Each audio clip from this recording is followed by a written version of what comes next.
What's going on, everyone? My name's Eric, and today we are checking out an extremely rare and extremely special guitar. This is, as you might see, it's a Jackson Rhodes. You got a single pickup here, but if we look a little bit closer, we go up to the headstock, this is actually a Jackson Stars, and we're going to talk about that. We're going to learn about the Jackson Stars line in a bit, but without further ado, this is the highly coveted and very well sought after Jackson Stars RR J2SP. This is basically the unofficial Alexi Laiho JACKSON signature guitar that was never sold in North America. This is only sold in Japan. From what I've read, these guitars are very sought after. They're highly coveted and they just never pop up. And even trying to find information on this guitar, it was not easy to find. You really got to go down the rabbit hole. My buddy that owns this guitar has owned it for quite a long time, and we're just kind of learning about it as we go, because when he bought this thing, it was just kind of like, oh, it's a single pickup Rhodes. It kind of looks like an Alexi, and you know, it does the thing. Cool, gonna get it. Not a lot of information on it back then, so we're basically learning as we go with this guitar, and it's been a fun ride so far. So let's throw it on the bench and let's set it up and let's do a little bit of mods to it. Here we go. All right, let's take a closer look at the guitar.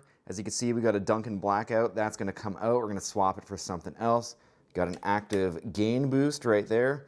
And you know, just single volume knob. Again, this is the unofficial Alexi Laiho signature guitar from Jackson. Pretty sure this was released while he was with ESP, as you can see from the serial number. I know Jackson's serial numbers are a little weird. That 06 makes me think it was made in 06. You know, gold hardware, it's just gonna look like this over the years, no matter what you do to it. So we're gonna clean this up as best as we can, especially these parts back here, and I'll show you how we do that. Gonna hydrate the fingerboard, clean the frets as we normally do, although they look like they're in good shape. And quickly, let's take a look at that Jackson Stars logo. It's not every day you see a Jackson Stars guitar in North America. All of the Japanese Jackson guitars kind of have the Gibson style truss rod. Flipping the guitar over, you can see these pinstripes are very interesting on the top. Right there, just on the back. It's not like the yellows that we've seen on like the ESP Alexis, and this is like just a really nice like attention to detail here. All brass hardware in the back, you know, some brass screws, claw. We have the Alexi spring set up like that, and if you don't know, now you know. Back cover right here for the electronics and the battery for the boost. Otherwise, this should be pretty straightforward. Let's start with ripping out this Blackout and putting in a new pickup. First thing we're gonna do is slack all of the strings, and what you wanna do is get something to put under the trem right here. You're gonna have a link down in the description if you wanna grab one of these off Amazon. You do this. This is gonna help keep the bridge flat, and it's gonna make it very easy for when you're restringing the guitar, just making sure the bridge is level and it's not sunk way too far into the body. You'll just thank yourself later when you are tuning this guitar up, because it'll just be an easier time when you support the bridge like this. If you have a drill, make sure you get one of these drill bits. It'll make for loosening the strings and tuning it up way easier. Link in the description if you want to get one of these. A mess of wires back here, but is what it is. We just got to make sure we are not clipping the wires for the gain boost right here. Loosen the volume knob. This is just easier for soldering later, so you don't have to stick the soldering iron right into the cavity. Get the screws out of the pickup ring next. Let's loosen the pickup all the way out. I also want to make sure that I'm going to be putting the plastic ring back the exact way I found it. There's the wiring for the Blackout. I am just going to disconnect it with that quick connect system, and then going to unsolder just from there. This will just make your life easier instead of having to deal with a pickup that's kind of flopping around. All right, from the quick connect of the Blackout, there is a red, black, and white wire that's going from that. I'm just kind of pulling on it, and I could see that this is the red wire that I'm going to have to cut from all of these. The red one's going to go to the battery, and then the black wire is going to go right to the pot. It might be kind of hard to see. The black wire and the white wire, they're going to be kind of roped up in this one right here. So I'm just going to cut from there and then resolder the new pickup in there. We are going to throw in an EMG HZ-H2, and we're going to pair it up with the gain booster. So if you know, you know. This is the unofficial Alexi tribute, so we got to make sure it has the appropriate pickup that's going to go in it. Nice thing about the EMGs is that they're using the quick connect system. Just slide it in like that. And if you don't have the quick connect volume pots, you could just simply cut the end off and then just solder right to traditional pots. So we're going to do that in this guitar. Since we are switching from active to passive, we want to get rid of the 25K potentiometer. We want to switch it out for something like a 500 or a 250. This is what you want when you are going from active to passive. Here's a quick look at the preamp. It says B84RB on it. Not sure what it is. A lot of people online are saying this is the EMG PA2. If this is what the EMG PA2 actually looks like, these are the circuit board markings, then great. But if it's not, then someone let us know what it is. When you're soldering, make sure you put some of this solder paste on any of the connections here. This is a pot that was provided to me by the owner of the guitar, and it seems like it's already been soldered to a bunch. So I want to make sure I'm gonna have the cleanest connections possible, which is why you throw this solder paste on. All right, there's the wiring all done up. I didn't get too many detailed shots of this just because I needed to get my hands in there pretty decently, and you would have just seen my hands while I was filming. I'm just gonna tune this guitar up, make sure everything works, then I'm gonna see you for the next part. First things first, let's just loosen all of these string locks in here and just get these old dead strings off. I want to make sure all of the gears and the tuners are moving as best as they should. A lot of them felt a little stiff, and that was just probably from years of use on the guitar. I'm not talking about the little screw that's on the back end here where I'm pointing to. I'm talking about all inside here. So a little bit of gear oil in there, a little bit of gear oil on this threaded nut that'll hold the top end of the tuner all together. Turn the tuner around a bunch just to make sure all of that gear oil gets through all of the different moving parts that are in there. Quick and easy preventative maintenance that will save you money instead of having to replace tuners. And once again, link in the description for this stuff. Next up, we're gonna take the floating trem out of the guitar. So I'm gonna start with just removing these springs in the guitar. Make sure the strings are off. The trem is going to drop out just like that. You got to make sure you maintain your floating bridge, whatever brand it is, because this right here where I'm pointing is the knife edge. That will wear out over time, and then you'll have to replace the entire base plate, or sometimes you'll just get a whole new bridge because that might be easier to replace. So make sure you are cleaning these as best as you can, whether you're using some 3-in-1 oil, a little bit of stainless steel wool in there. Get all the dirt and the grime out of there, and if you have some rough edges, maybe you can even take some sandpaper or an actual sander and then go in there and smoothen that out, and that will make sure that your Floyd Rose is gonna last a long time. I'm gonna take the posts out and I'm gonna add a little bit of 3-in-1 gear oil because lots of dirt, grime, and grease can all get into the threaded sections that go into the body. So you wanna make sure that these are moving as free as possible. And then we're gonna screw it right back in. This is moving way better than it was before. Especially if you're buying a used guitar, you don't know what kind of life it has, especially if it's been gigged a lot like this one here. You gotta make sure you're just taking care of it just so it's gonna last a really long time. Might be hard to see on camera, but there is rust buildup just right in here and in some of these blocks here. So what we wanna do is use a little bit of this 3-in-1 oil on all of the threaded parts back in here, on the fine tuners, on the blocks in here so they're moving around freely, and on these intonation locks down here. And this is something you should do on any guitar that has moving parts, which is pretty much gonna be all of them in some way. Just make sure everything is lubricated in some way, and it's gonna preserve the life of all the parts in your guitar, and you're gonna get way more mileage out of it.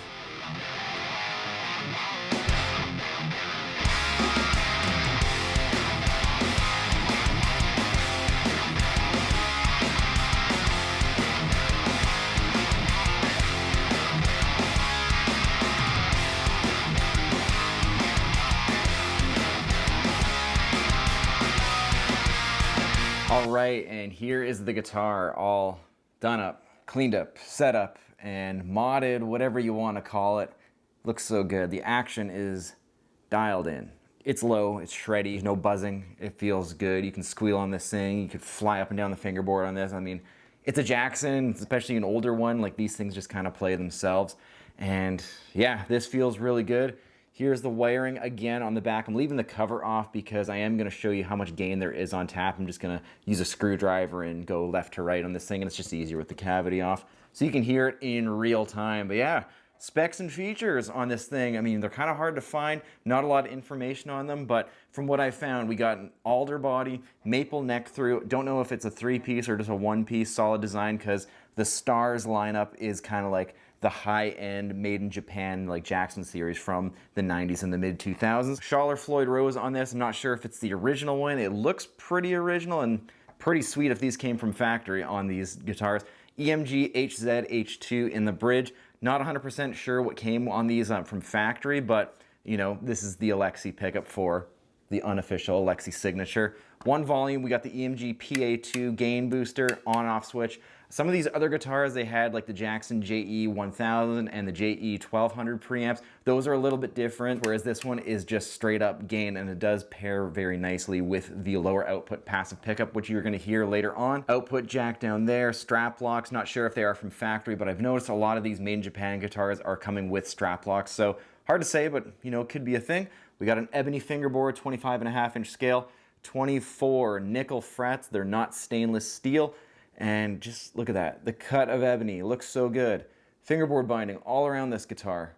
Gold hardware, Jackson Stars logo, non-locking tuners because they weren't really standard when this guitar was made in, I think, 2006. Again, as I said earlier, a lot of these Jackson serial numbers are kind of all over the place, especially for the Japanese guitars. But yeah, this is pretty much it. It's wicked, it feels awesome, it feels very solid, it's a very quality product. Any sort of the Japanese Jacksons from like the mid-2000s were just absolutely bar none. Again, this was like one of the higher end offerings from that factory, and if you're thinking back to the 2000s from the North American catalog, you want to think about like the Jackson MG or the Jackson Christian Oldie Wolbers model, RR5. Those guitars are made in the same factory that the Jackson Stars were made in, but the only thing about the Jackson Stars is that apparently they couldn't use like the actual Jackson logo overseas in the Japanese domestic market, so they had to kind of call it something different. So it was a Jackson Stars just to kind of differentiate between Jackson North America and Jackson in Asia Pacific. Now with a bit more research, I've read that a lot of these Jackson Stars guitars, especially the ones that were made at the upper level, such as this RRJ2 SP,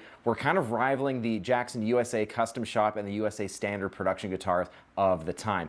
And I've played a couple of the USA production and custom shop guitars from the mid-2000s, and I've played a lot of the made in Japan guitars that I've just mentioned earlier, and I gotta say they all kind of feel very close to each other. Is one better than the other? That's gonna be for you to decide, but I thought I would at least mention that.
right, so now let's get to my final thoughts and opinions on the Jackson RR J2 SP. I gotta say, the fit and finish on the guitar was pretty amazing. The guitar, you know, has been through quite a lot, as I've kind of shown throughout the video. It's been kind of beat up and it's been kind of broken on a couple spots and put together, modded a bunch, and I gotta say, like, it still holds up really well. It sounds awesome. That brand new EMG HZH2 that we threw in sounds really good with the gain boost as well. I would prefer if it had like an onboard preamp, like maybe the Jackson 1200 or 1000 preamp from back in the day, or maybe if I was gonna pair it up with the ESP MM04 for that real authentic Alexi Laiho tone. But otherwise, even just that HZH2 with the gain boost sounded great, and if you have a really good sounding pickup, you might not need the additional preamp. You just might need a little bit more volume just to kick it up a notch. The neck on this guitar feels amazing. It feels like a lot of the other USA standard and custom shop and made in Japan Jackson guitars, or at least the higher level Jackson guitars that I've grown up with and I've played throughout my time as a guitar player. Feels really awesome.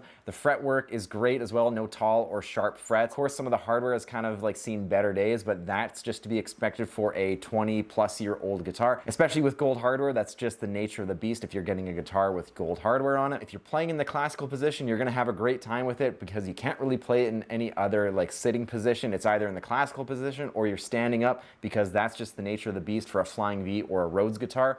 I will say the upper access on the guitar feels pretty okay as well. I'm really used to my Edwards Alexi guitar that has the upper cutaway like really cut out, so I can get up to the 24th fret very easily. I kind of have to hug the body a little bit on this Rhodes guitar, so that is something to keep in mind if you're looking to buy one of those Randy Rhodes guitars. I wish we got some of these options in North America, but it is what it is at the end of the day, and it's always fun chasing guitars that were only sold in other countries and adding them to your collection. Now, speaking of getting this guitar into your collection, it's gonna cost you a good amount of money, which I didn't realize until making this video and researching these particular guitars. I'm gonna show a couple recent sales from Reverb, and you're gonna see it in Canadian dollars. And if my math checks out, these are roughly selling for around $2,500 and upwards to potentially $3,000 or higher. And if you want one of these guitars, I would anticipate this kind of price or even higher, because these guitars just never pop up for sale. Now, would I recommend it at that price point if you want to do the Alexi Laiho thing?